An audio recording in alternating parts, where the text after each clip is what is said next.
Hello and welcome. I am Pranay Upadhyaya and you are watching Namaste World, your daily window into the biggest stories shaping India and the world. We begin in East Asia where India beat China in air power, but Beijing calls it India's paper strength.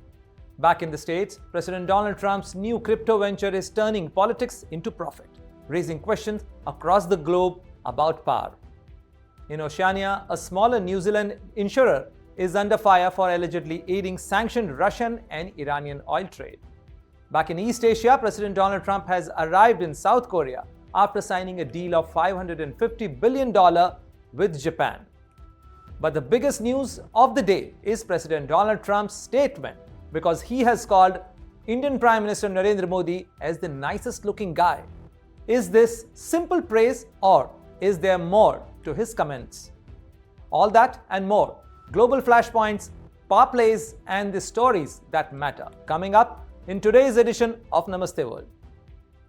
Big words from across the Pacific. President Donald Trump just called Indian Prime Minister Narendra Modi the nicest looking guy, who's also tough as hell and a killer. Speaking at an APEC Summit in South Korea, President Donald Trump also called that the United States will soon have a trade deal with India. However, in the same speech, US President again took credit for stopping the India-Pakistan conflict in May this year. President Donald Trump claimed that he used trade pressure, telling both leaders, no deal while you are fighting. But the fact remains that India has made it clear that the ceasefire was bilateral and no third party played any role in that. So, this is yet another classic drama, diplomacy, and a dash of Trump-style flair. Let's listen in to what President Donald Trump had to say.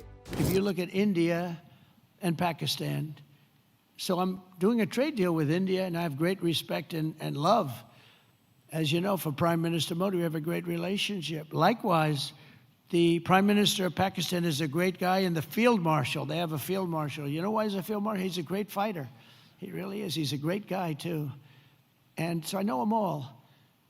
And I'm reading that 7 planes were shot down. They're going at it, and they're really starting to go. And it's a big thing. These are 2 nuclear nations, and they're really going at it.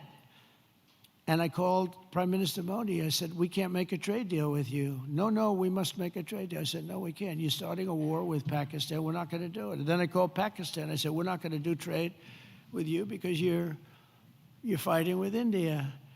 And, 2 nuclear nations. And they said, no, you should let us fight. They both said that. They're warring. They're strong people, I'll tell you what. Prime Minister Modi is the nicest looking guy. He says, and he looks like you'd like to have your father, like, he's a killer. He's tough as hell. No, we will fight. I said, whoa, this is the same man that I know. But after a little while, and they're good people, and after literally 2 days, they called up and they said, we understand, and they stopped fighting. How is that? Isn't that amazing? Now, India's Air Force just soared past China to become the world's 3rd most powerful force. But Beijing isn't clapping. Instead, it's calling India's air power just a paper strength. Is this just sour grapes from China or a sign that India's growing Air Force is truly rattling the neighbor? Here is a report by Jyoti Shukla.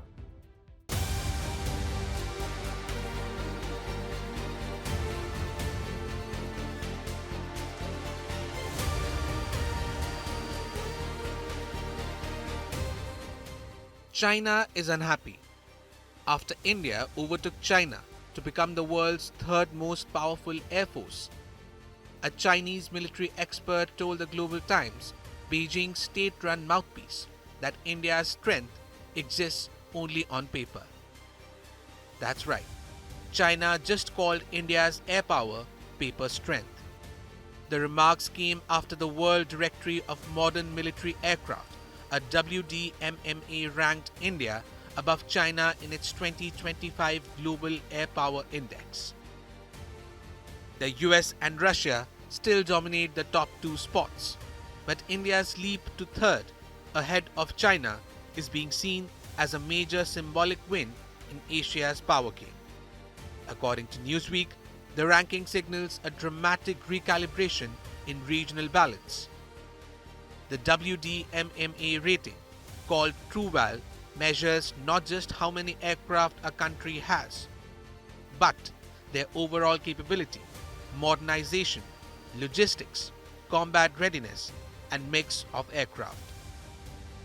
India's Air Force, with over 1,700 aircraft, scored 69.4, while China dropped behind.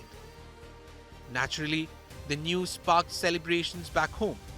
India's ruling BJP even posted on X, calling it a proud moment for the nation. But Beijing wasn't having any of it. Chinese defense expert Zhang Junxi told the Global Times that such rankings should not be taken seriously, arguing that real capability is proven on the battlefield, not in reports. That's a polite way of saying India's air dominance is just paper talk. Zhang also warned that Western media hype around India's rise could fuel dangerous miscalculations between the two nuclear-armed neighbors.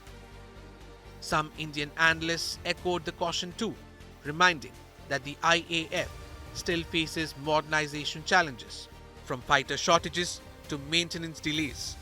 Still, India's improved global ranking underlines how rapidly it's strengthening its air defenses and global image. So, while China calls it paper strength, the numbers tell a different story. India's Air Force is climbing higher, and Beijing's reaction only proves one thing: New Delhi's rise is hard to ignore. With Jyoti Shukla, Bureau Report, India Today Global. Politics meet cryptocurrency in Donald Trump's latest venture, World Liberty Financial. Fronted by his sons, the project has turned political fame into blockchain fortune, raking in over 800 million in months. But with most investors overseas and critics crying foul, is this innovation or influence trading in disguise? Here is a report by Farhan Khan.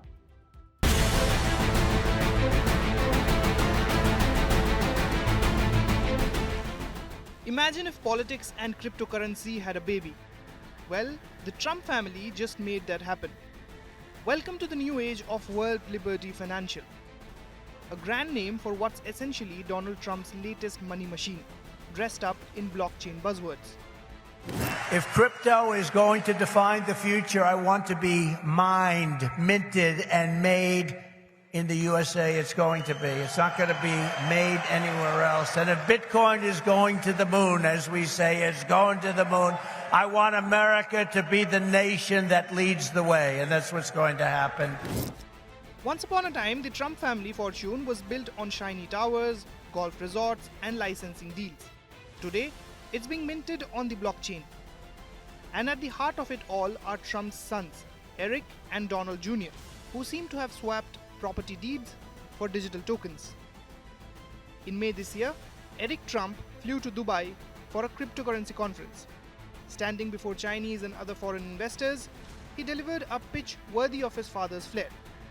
Buy at least $20 million worth of governance tokens in the new venture World Liberty Financial, or WLFI, and you will be part of the future of finance in America.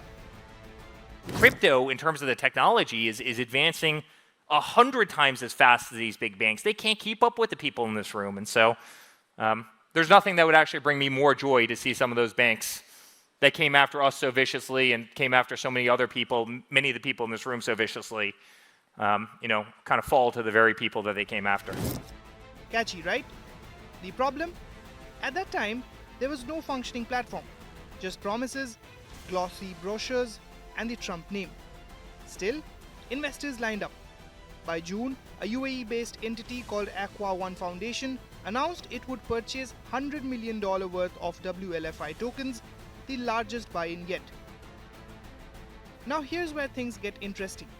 In just the first half of 2025, the Trump family's crypto ventures brought in a staggering $802 million.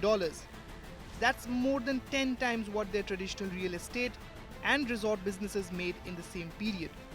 Out of that, around $463 million came from selling governance tokens of WLFI, and another $336 million from a Trump-branded meme coin. Yes, there's even a Trump coin floating around. The WLFI tokens supposedly give holders some governance rights, a say in how things are run. But experts point out that those rights are limited. Holders can't really control profits or make major decisions. Essentially, they get to be part of the show, not the boardroom. A Reuters report found that most of the big buyers, that is 36 out of 50 top wallets, are foreign investors, with hundreds of millions of dollars flowing from outside the United States. Only a handful of wallets traced back to American investors. Now this brings us to the billion-dollar question about ethics and conflicts of interest.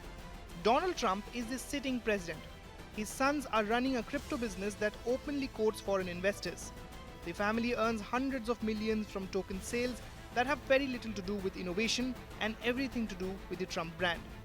Critics say it's a textbook example of how political power and personal profit can blend in dangerously. When foreign investors pour money into a venture directly linked to the president's family, it's not just business, it's influence. Meanwhile, US regulators like the SEC seem to be easing their stance on crypto. And the government's ethics watchdog? Critics say it's been unusually quiet about how these massive earnings are being disclosed. Convenient timing, some might say. What makes this venture unique and troubling is that it doesn't really depend on performance. Whether or not World Liberty Financial actually revolutionizes finance, the Trump family already gets paid upfront through token sales. Unlike real estate, there are no tenants, no development risks, just instant liquidity powered by hype. While Donald Trump promises to make America great again, his family seems to be making crypto great for themselves, and at record speed. From gold-plated towers to digital tokens, the Trump empire has found a new way to turn influence into income. The World Liberty name might sound patriotic, but the real liberty here seems to be the freedom to turn political power into profit. With Farhan Khan, Bureau Report, India Today Global. A small New Zealand insurer has become the unlikely backbone of a global oil smuggling network. Maritime Mutual, run by a British family, allegedly insured tankers carrying sanctioned Iranian and Russian oil, keeping a shadow fleet afloat. As global probes close in, is this negligence or a deliberate bypass of sanctions for profit? Here is a report by Srijita Sen Majumdar.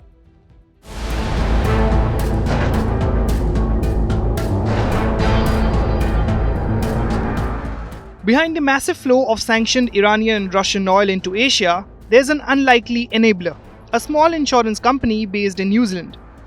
Maritime Mutual, run by a British family, has quietly insured tankers that Western governments blacklisted for breaking sanctions. We are talking about a shadow fleet of vessels moving billions of dollars of banned oil, evading detection with fake locations and tricky papers. Why is insurance such a big deal? Without it, these tankers can't legally dock at ports or operate in international waters. Maritime Mutual's coverage kept these ships afloat. But here's the catch. This tiny company is backed by some of the biggest names in the global insurance world, like Lloyd's of London and Munich Re. That means huge reinsurers are unknowingly part of a massive sanctions loophole. Now, New Zealand, alongside the US, UK and Australia, is investigating Maritime Mutual for possibly violating sanctions and failing to stop money laundering. Police recently raided their offices, seizing documents, but no charges yet. Maritime Mutual denies wrongdoing and says they have now stopped covering these shadow fleet vessels and Russian oil tankers. But the damage is done. This case shines a bright light on how hard it really is to block sanctioned oil from reaching global markets and exposes serious gaps in the rules that regulate shipping and insurance. A British family, a shadowy fleet, and billions of dollars of blacklisted oil still slipping through. That's the high-stakes game behind global sanctions right now. With Srijita Sen Majumdar, Bureau Report, India Today Global. President Donald Trump and Japan's Prime Minister Sanai Takaichi sealed a massive $550 billion trade deal and a mineral pact, reshaping Asia's economic and security landscape. From AI to clean energy and defense, the deal signals a new era of US-Japan cooperation.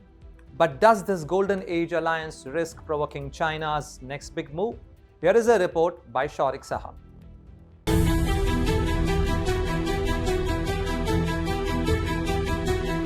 It's being called a golden age for US-Japan relations. In Tokyo, President Donald Trump and Japan's newly elected Prime Minister Sanai Takaichi have signed a historic set of trade and mineral agreements worth a staggering $550 billion. At the glittering Akasaka Palace, the two leaders exchanged warm words and symbolic gifts, from a gold leaf golf ball to a signed putter once used by the late Shinzo Abe, Takaichi's mentor and Trump's close friend. And it's a great honor to be with you, especially so early in what will be, I think, one of the greatest prime ministers. I think you will be one of the great, everything I know from Shinzo and others, you will be one of the great prime ministers. I'd also like to congratulate you on being the first woman prime minister. That's a big deal. That's a big deal, and I want to congratulate you on that. I think that has to be called out. And you're going to do a fantastic job, and we're going to have a fantastic relationship. Thank you very much. Their message, continuity, camaraderie, and a stronger than ever alliance. The new accords slash US tariffs on Japanese imports from 25% down to 15%, while Japan pledges massive investments in American manufacturing, AI, shipbuilding, and clean energy. Takaichi called it a defining moment, her first big move on the world stage and Trump's biggest foreign policy win since returning to the White House. 実は安倍総理からはよくトランプ大統領のダイナミックな I often heard from Prime Minister Shinzo Abe about President Trump's dynamic diplomacy. You contributed to Asia's peace, including helping bring about a ceasefire deal between Thailand and Cambodia, and more recently the agreement in the Middle East, which was an unprecedented historic achievement. In order to make Japan and the United States stronger and more prosperous, I want to work together with President Trump to build a new golden age of Japan-US alliance. トランプ大統領と共に作り上げていきたいと願っております。ありがとう。But there is more at stake. A second agreement on rare earths and critical minerals aims to reduce dependence on China. A clear signal as Washington and Tokyo tighten their grip on global supply chains. Beyond economics, the two reaffirmed their defense alliance. Japan will hike military spending to 2% of GDP, buy more US defense gear, and even nominate Trump for the Nobel Peace Prize for his ceasefire diplomacy. As Trump's Asia tour continues, with stops in South Korea and a high-stakes meeting with China's Xi Jinping, this Tokyo summit sets the tone. Trade, technology, Taiwan, and tension, all on the table in what could reshape the Indo-Pacific balance for years to come. From handshake diplomacy to hard power deals, Trump and Takaichi's golden age might just be the dawn of a new era in the Pacific. With Shaurik Saha, Bureau Report, India Today. As we wrap up today's show, here is a quick look at the top stories making waves around the world, from breakthroughs in technology and business to political developments and natural disaster. Stay tuned as we bring you the latest updates, key developments, and everything you need to know, all in one place. President Trump pledges to help straighten out problems between North and South Korea. Hurricane Melissa hits Cuba with 120-mile-per-hour winds as Jamaican Prime Minister declares disaster area. South Korea welcomed President Donald Trump with his highest award, a Golden Crown. That's all for now. See you again at the same time tomorrow on Namaste World.